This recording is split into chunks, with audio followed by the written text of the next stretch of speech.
SIR এর আতঙ্কে কীটনাশক পান করা খাইরুল শেখকে দেখতে গেলেন উত্তরবঙ্গ উন্নয়ন মন্ত্রী উদয়ন গুহ। ভোটার তালিকায় নামের বানান ভুল থাকায় আতঙ্কিত হয়ে বুধবার কীটনাশক খেয়ে নেন খাইরুল।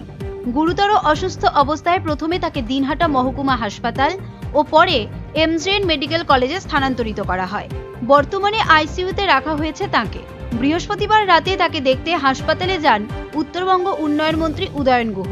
চিকিৎসকদের কাছ থেকে তার শারীরিক অবস্থার খোঁজ নেন। উদয়নবাবু বলেন, বিজেপি বারবার বলে আসছে যে বহু ভোটারের নাম বাদ যাবে, তাতেই সাধারণ মানুষ আতঙ্কিত হয়ে পড়ছেন। বৃহস্পতিবার সকালে হাসপাতালে খাইরুলকে দেখতে গিয়েছিলেন তৃণমূলের মুখপাত্র পার্থপ্রতিম রায়। তিনি জানান, খাইরুলের স্বাস্থ্যের অবস্থা অত্যন্ত আশঙ্কাজনক। যদিও বিজেপির জেলা সভাপতি অভিজিৎ বর্মনের দাবি, তৃণমূল রাজনীতি করার জন্যই বিভ্রান্তি ছড়াচ্ছে। হাসপাতালের অধ্যক্ষ নির্মল কুমার মণ্ডল জানান, চিকিৎসকরা নিয়মিত ওনার স্বাস্থ্যের ওপর নজর রাখছেন। এভাবে প্যানিক সৃষ্টি করা হয়েছে যে কোটি কোটি লোকের নাম বাদ যাবে, তাদেরকে কারো এনআরসি হবে, কারো অমুক হবে, কারো তমুক হবে করে দেখা যাচ্ছে যে বয়স্ক মানুষদের মধ্যে প্যানিকটা আরও বেশি সৃষ্টি হয়েছে। এই যে দুজন মারা গেলেন, একজন চেষ্টা করেছিলেন আত্মহত্যা করবার, এরা সবাই কিন্তু মানে বয়স্ক মানুষ। তাই এদের মধ্যে একটা প্যানিক সৃষ্টি হয়ে গেছে যে আমাদের কি হবে। বিজেপি তারা প্রচার করছে নানাভাবে, মানুষদের ভয় দেখাবার চেষ্টা করছে।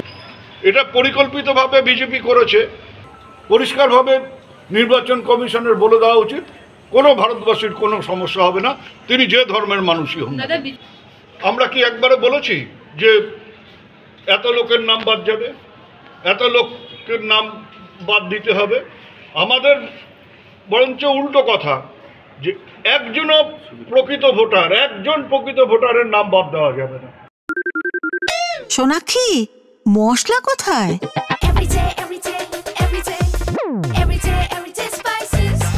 এভরিডে মশলা, দেশের স্বাদ। রামকৃষ্ণ আইভিএফ সেন্টার, মা হওয়ার স্বপ্ন পূরণ। এবং যদি কারো নাম বাদ দেওয়ার চেষ্টা হয়, আমরা তার পাশে আছি। এবং এই যে ঘটনাগুলো ঘটছে, আমরা তো এলাকায় এলাকায় এখন থেকে মিটিং করে বলতে শুরু করব যে আপনাদের এই ভয় পাওয়ার কারণ নেই। এই যে যেসব দুর্ঘটনাগুলো ঘটছে, এগুলো যাতে আর না ঘটে, সেই ব্যাপারে আমরা মানুষকে সজাগ সতর্ক করবার জন্য একেবারে ধারাবাহিকভাবে আমাদের এখন কর্মসূচি আমরা নেব। কোচবিহার থেকে শিবশঙ্কর সূত্রধরের রিপোর্ট, উত্তরবঙ্গ সংবাদ।